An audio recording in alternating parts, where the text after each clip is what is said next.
What's up everyone, Praful here. Welcome back to another episode of the 915 Daily. Today is Sunday, 29th of March, and tomorrow we have Nifty's monthly expiry because Tuesday is a market holiday. And on Friday, the markets again tanked. We had a clean downtrending day and Nifty has closed again below 23,000 levels. In fact, decisively 23,000 ke niche close diya hai. Imagine, on Thursday, during the Sensex monthly expiry, we saw a very strong short covering rally. 23,000 ke aspas markets open hoke. During the day itself, markets almost touched 23,500 levels, but again on Friday evening the markets have closed somewhere around 22,800 and Gift Nifty as of now is showing another 50 points lower, and right after the markets closed on Friday, even the US markets are down more than 1.5%, and the war seems to have a next level of escalation where the US is preparing for some sort of an on-ground assault. So in no way the end of the war is near, and everybody is kind of bracing for a second round of impact. Fun fact, every single Friday in the month of March, the markets have closed near their day's low, and when the markets opened after the weekend on Monday, every single Monday has been a gap down opening. So if the market opens a gap down tomorrow, then it marks the fifth consecutive gap down Monday opening. And looking at all the things that are happening in the world right now, there is a very high probability that we are going to see a gap down tomorrow. So considering the fact that tomorrow is both the monthly, quarterly and annual expiry, and combine it with whatever the geopolitical events that are going on tomorrow, let's expect some sort of a fireworks in the markets. So the straddle is trading somewhere around 412, which is in my opinion cheap considering the fact that there is enormous amount of weekend risk, but still it is what the markets are pricing in. And when the markets are going to open tomorrow on Monday morning, this straddle will be opening somewhere around 200. And don't get surprised even if the straddle gets opened somewhere below 170 as well, but agar straddle 150 के आसपास 930 के पहले trade करना शुरू कर देता है, then expect some sort of a wall spike on an intraday basis. So let's get to the terminal and let's see कल के लिए मंथली एक्सपायरी के लिए कैसे हम ट्रेड प्लान बना सकते हैं. So डेली चार्ट पे again the markets have given a close below 23,000 level, and मैं थर्सडे के दिन ही मैं बता रहा था when the markets were at somewhere around 23,500, in spite of seeing some sort of a bounce of almost 1,000 points from the low of 22,500, the markets are not pricing in some sort of a recovery,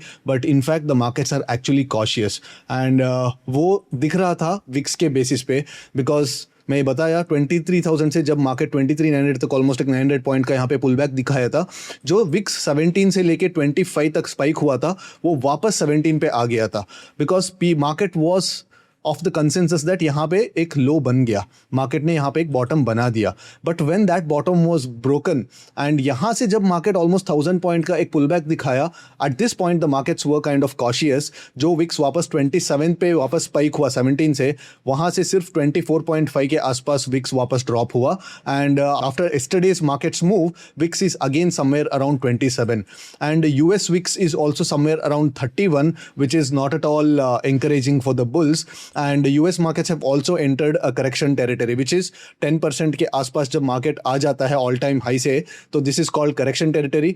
20% के अगर नीचे trade करना शुरू कर देता है then it is called a bear market, and 30% के नीचे जब ट्रेड करना शुरू कर देता है then it is called a market crash. So यहाँ पे हम लोग ऑलरेडी 15% के आसपास ऑल टाइम हाई से हम लोग करेक्ट कर चुके हैं, एंड अगर मार्केट ये लो को तोड़ता है 22,400 लेवल्स को तोड़ता है, तो then the next logical support is somewhere around 21,900. 22,000 round level मान सकते हैं. यहाँ पे प्लस और माइनस 100-200 पॉइंट्स इंट्राडे में कभी भी मार्केट विक कर सकता है. सो लोअर टाइम फ्रेम की बात करें तो yes we opened a gap down, and gap down open होने के बावजूद मार्केट्स ने कांस्टेंट डाउन मूव दिखाया है. एंड अगर थर्सडे के वीडियो को आपका याद है तो we discuss that first 5 minute का कैंडल का जो लो तोड़ता है तो we have to go in the direction of the trend. And मैंने कहा था कि this is a sell on rise market, and अगर मार्केट फर्स्ट 5 मिनट्स कैंडल का लोड तोड़ता है तो then we should definitely take a bearish biased position. So let me know in the comments अगर आपने फ्राइडे के दिन bearish position लिए है. And as I was saying in the intro video, this is the 5th consecutive Friday where the markets are closing almost at their day's low, and the markets on the very next Monday will be opening with a gap down. अगर कल भी अगर markets gap down open होता है तो it will be the 5th consecutive red gap down opening on a Monday, and most probably the markets will be seeing a gap down opening until unless आज के दिन which is Sunday night कुछ बड़ी positive news ना आता है तो markets will be opening with a gap down. So कल के लिए जो हम एनालिसिस करने वाले हैं वो जो एनालिसिस करेंगे गैप डाउन ओपनिंग का सिनेरियो को ही सेंटर में रखे. ठीक है, तो let's assume that the markets open somewhere around 22,700 levels, then any pull back towards 22,800 level. यहाँ पे आप देख सकते हैं कि there is a day's high, यहाँ पे डेज ओपन है एंड यहाँ पे एक स्विंग बना हुआ है and at the same time this is also somewhere around 22,850 level which will be the yesterday's low which is Friday's low. तो यहाँ पे अगर मार्केट पुल बैक देता है तो 22,850 level will be acting as some sort of a local maxima and markets अगर यहाँ पे पुल बैक देता है तो यहाँ पे हम लोग एक बेरिश ट्रेड ले सकते हैं. नाउ बेरिश ट्रेड कब कैसे लेना है दैट बिकम्स वेरी इंपॉर्टेंट. अगर मार्केट 22,600 22,700 के आसपास गैप डाउन खुला एंड यहाँ पे पुल बैक दिया 11 ओ क्लॉक के पहले, अगर 11 ओ क्लॉक के पहले यहाँ पे पुल बैक दे देता है then we can actually short at the money or even in the money calls. At the money or even in the money calls को भी हम लोग शॉर्ट कर सकते हैं. बट अगर मार्केट 130 के बाद यहाँ पे अगर पुल बैक देता है, 130 के बाद अगर मार्केट यहाँ पे आता है देन यहाँ पे एट द मनी ऑप्शंस या इन द मनी ऑप्शंस को शॉर्ट करना थोड़ा इलॉजिकल हो जाता है because every 5 minute candle will be doubling and halving the premiums. तो there is a very high probability that आपका जो स्टॉप लॉस है वो एक कैंडल वीक में जाके वापस मार्केट आपके डायरेक्शन में जाने का जो चांसेस है उसका प्रोबेबिलिटी है वो ज़्यादा बन जाता है. सो अगर 130 के बाद अगर मार्केट यहाँ पे आता है तो then we should be doing a OTM2 and a OTM4. OTM2 OTM4 या इवन उसका दूर का भी हम लोग एक पुट रेशियोज बना के हमारा जो बेरिश बायस है उसको हम एक्सप्रेस कर सकते हैं. How does the pay of का चार्ट लुक? पे of chart look something like this. यहाँ पे अगेन क्रेडिट मत लो, जितना क्रेडिट लोगे उतना तेजी का move even in your favour will be hurting you. So take some amount of debit and जब मार्केट यहाँ पे है तो this is OTM1, this is OTM2, यहाँ पे OTM3 OTM4 ऐसे काइंड ऑफ डेबिट स्प्रेड बनाओ, पुट रेशियो स्प्रेड बनाओ so that you will not be having some sort of a chopping specially around 130. आप नोटिस किए होंगे कि 125 से लेके 140 के बीच में मार्केट एक बार चॉप करता है, एक बड़ा वाला ग्रीन कैंडल आता है then the next immediate candle will be a strong red candle. तो यहाँ पे मैक्सिमम जो स्टॉप लॉस है वो हंट हो जाता है दोनों तरफ. तो यहाँ पे आपका जो स्टॉप लॉस नहीं हंट होना चाहिए. तो अगर मार्केट 130 के आसपास या 130 के बाद यहाँ पे आता है तब उस पॉइंट ऑफ टाइम पे एट द मनी का जो पुट ऑप्शन है या कॉल ऑप्शन है उनका प्रीमियम्स भी काफी कम होते हैं and all it takes is 1 3 minute और 5 minute candle to actually double the premiums. तो यहाँ पे आप लोग आके नेकेड ऑप्शन शॉर्ट करते हैं तो देन आपका जो स्टॉप लॉस हंट होने को चांसेस ज्यादा रहता है. दैट्स वाई मैं बोल रहा हूँ कि अगर 11 ओ क्लॉक के पहले मार्केट यहाँ पे पुल बैक देता है तो यहाँ पे आपका जो बेरिश बयास है उसको एक्सप्रेस कैसे करेंगे? By shorting call options either at the money or in the money with a strict stop loss. Now अगर मार्केट 130 के बाद यहाँ पे आता है तो उसको बेरिश बयास को हम लोग कैसे एक्सप्रेस करेंगे? Using a debit put ratio spread.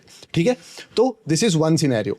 Now अगर मार्केट 22,700 के आसपास ओपन हुआ एंड गलती से 22,500 के आसपास आया तो यहाँ पे हम लोग 1 मिनट चार्ट पे वेट करेंगे पैटर्न फॉर्म होने के लिए. यहाँ पे इधर एक डबल बॉटम पैटर्न फॉर्म होना चाहिए या एक एनगल्फिंग ग्रीन कैंडल आना चाहिए या ऑप्शन चेन पे OTM ऑप्शंस पे आप देख लो जहां पे एक शार्प एक स्पाइक आके with in the next candle उस लो को अगर तोड़ देता है. मान लो कि दिस लेट्स से 22,500 के आसपास मार्केट्स आया तो इमेजिन कीप वाचिंग 22,400 का पुट. नाउ 22,400 का पुट मान लो depending upon what time the market comes to 22,500 level, 22,400 put option पे एक सडनली एक शार्प ग्रीन कैंडल आया एंड ग्रीन कैंडल पे अच्छा खासा वॉल्यूम आया एंड वो जो ग्रीन कैंडल ऑलमोस्ट हाई पे क्लोज नहीं हुआ बल्कि it gives some sort of a pin bar kind of a candle and जैसे इस कैंडल का लो ब्रीच हो जाता है उस ऑप्शन को हम लोग शॉर्ट कर सकते हैं with the high of that particular candle itself as the stop loss. यहाँ पे हम लोग एट द मनी या even slight out of the money options को भी यहाँ पे शॉर्ट कर सकते हैं with the immediate candle high as some sort of a stop loss. So these are the 2 scenarios. Apart from that delta neutral trade करने के लिए मैं ज़्यादा प्रीफर नहीं करूंगा बिकॉज टुमारो मार्केट का वॉलेटिलिटी भी ज़्यादा होने वाला है एंड जो 400 रुपीज़ का जो स्ट्रैडल है वो मोस्ट प्रोबेबली 200 या सब 200 के आसपास ओपन होने वाला है. अगर मार्केट में बड़ा गैप डाउन खुलता है लेट्स से 22,600 के नीचे अगर मार्केट गैप डाउन खुलता है एंड 10 ओ क्लॉक के पहले अगर 22,500 लेवल अगर ब्रीच हो जाता है then there is a possibility that ये जो ऑप्शंस है वापस 200 के आसपास या 200 220 के आसपास स्पाइक होने का प्रोबेबिलिटी रहता है. उसके अलावा I don't see the reason where the straddle should be sustained above 200 levels. Yes, एक आध बार 180 से अगर straddle open होता है तो एक आध बार 200 210 के आसपास स्पाइक जरूर होगा, बट 10 o'clock के आसपास से 10 o'clock के बाद अगर 200 के ऊपर straddle ट्रेड कर रहा है, इसका मतलब ये है कि जो स्पॉट है 22,500 के नीचे ट्रेड कर रहा हो. बट अगर मार्केट 22,600 के आसपास ओपन होके यहाँ पे अगर ब्रेकडाउन देगा तो देन प्रॉबली हम लोग बेरिश ट्रेड लेना चाहिए, and that bearish trade should be in the form of shorting OTM calls. OTM calls को हम लोग शॉर्ट करना चाहिए. यहाँ पे अगर हम लोग पुट डेबिट स्प्रेड करेंगे तो बेसिकली हमारे पास कोई टारगेट नहीं रहता है. हो सकता है कि मार्केट एक फिर से एक 500 पॉइंट का एक down move they they, and वो जो पुट डेबिट स्प्रेड भी है आपको थोड़ा बहुत लॉस देना शुरू कर दे. So unless you are very well equipped with how to manage these debit put ratios, very actively and very dynamically, then आपका बेस्ट बेट होगा. तो अगर डायरेक्शन या ब्रेकडाउन को ट्रेड करना है तो देन प्रोबेबली OTM कॉल्स या ATM कॉल्स को हम लोग शॉर्ट करके हमारा बेरिश बायस को हम लोग एक्सपेक्ट कर सकते हैं. ठीक है, तो हमारे पास दो जगह पे बेरिश बायस बनेगा. यहाँ पे एक बेरिश बायस हम लोग ट्रेड ले सकते हैं, एंड अगर यहाँ पे ब्रेकडाउन होता है तो यहाँ पे हम लोग एक बेरिश बायस ले सकते हैं. एंड यहाँ पे एक बुलिश बायस है. वो जो बुलिश बायस कैसे है, ये बुलिश बायस यहाँ पे एक स्ट्रिक्ट 5 मिनट कैंडल का जो पुट का स्टॉप लॉस हाई है उसका स्टॉप लॉस यूज करके हम लोग यहाँ पे डबल बॉटम पैटर्न बनता है, तब भी हम लोगों को यहाँ पे बुलिश ट्रेड लेना चाहिए. But let's take the 10% probability where the market opens with a gap up. अगर मार्केट गैप अप खुल जाता है then most probably the markets will be stuck in this particular range. तो यहाँ पे भी हम लोग एक मीन रिवर्शन ट्रेड यहाँ से और यहाँ से हम लोग मीन रिवर्शन ट्रेड्स प्लान कर सकते हैं. But again the probability of the markets opening gap down is pretty low. But again, this is the news driven market. Anything can happen at any point of time. मैं अभी जो video बना रहा हूँ this is on a Sunday afternoon. But अगर Sunday night को कुछ positive news आ जाता है then there is in all fairness the markets will be opening with a gap up. Alright, so again don't trade with the first tick gamma trades मत करो if the straddle is trading below 200 rupees. अगर straddle 220 के ऊपर अगर open होता है तो then OTM options को स्टार्टिंग में शॉर्ट करना फिर भी थोड़ा बहुत सेंस बनाता है, बट 200 के नीचे अगर स्ट्रैडल ओपन हो जाता है then wait for the markets to actually come to your levels and don't trade delta neutral or non-directional trades right at the first tick. And also tomorrow is a monthly expiry, so expect all sorts of fireworks after 2 o'clock. 2 o'clock के बाद जो gamma moves है वो काफ़ी ज़्यादा होने वाला है. If possible तो get out of the positions at 2 o'clock and then wait for the spikes to actually build your positions. And अगर आपका positions है तो have strict stop loss post 2 o'clock. Alright, so I guess I hope you guys have a decent expiry tomorrow, and I'll see you after tomorrow's market action. Till then, take care. Bye-bye.